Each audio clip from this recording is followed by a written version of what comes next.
ආයිබෝවන් අන්‍යුන් හතේ කියලා හැමදෙනාම සාදරයෙන් පිළිගන්නවා මගේ YouTube channel එකට. දෙසැම්බර් 25 කියන්නේ ජේසුස් වහන්සේගේ උත්පත්තිය සිහි කරන දවස. ඉතින් ඒ කියන්නේ නත්තල් දවස. ඉතින් මේ නත්තල වෙනුවෙන් දෙසැම්බර් මාසයේ පුරාම ලෝකෙ විවිධ ආකාර රටවල් වල විවිධ ආකාර උත්සව, ඒ වගේම සැනකෙළි සංවිධානය කරලා තියෙනවා. ඉතින් ඒ වගේම තමයි දකුණු කොරියාවේ ගොඩාක් උත්සව සැනකෙළි තියෙනවා. ඉතින් මේ කොවිඩ් වසංගතේ හින්දා ගොඩාක් දුරට ඒ උත්සව සැනකෙළි බොහෝ දුර සීමා කරලා තියෙන්නේ. ඉතින් අද මම යන්නේ දකුණු කොරියාවේ නත්තල් උත්සවයක් බලන්න. ඉතින් ඒ වගේම තමයි දැන් මේ මම දැන් යන්න හදන දැන් උෂ්ණත්වය ඍණ 5ට වගේ අඩු වෙලා තියෙන්නේ. ඉතින් දැන් මේ සමහරවිට පේන වැටි දැන් මේ හිම වැටෙනවා. ඉතින් අද දවස පුරාවටම හිම වැටෙනවා. ඉතින් ඒකත් බලා ගන්න පුළුවන්. එහෙනම් අද අපි යමු දකුණු කොරියාවේ නත්තල් බලන්න.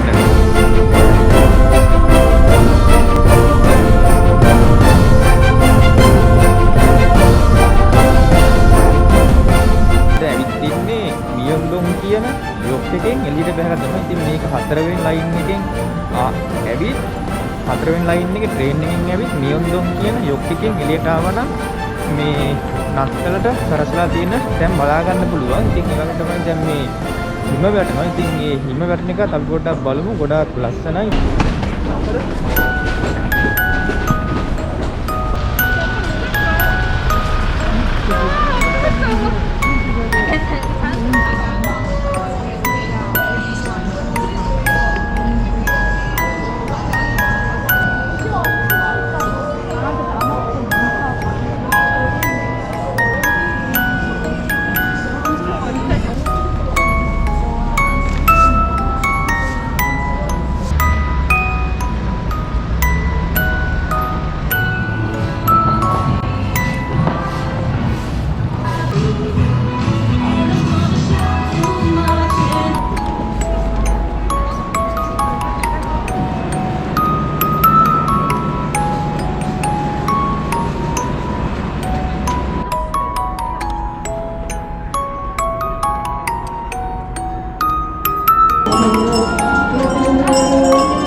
දකුණු කොරියාවේ නත්තල් සැමරුම බැලුවා. ඉතින් එහෙනම් කොරියාවේ තවත් මේ වගේ ලස්සන වීඩියෝ බලන්න අපේ YouTube channel එක අනිවාර්යෙන්ම subscribe කරලා තියාගන්න. එහෙනම් තවත් දවසක තවත් වීඩියෝ එකකින් හම්බෙමු.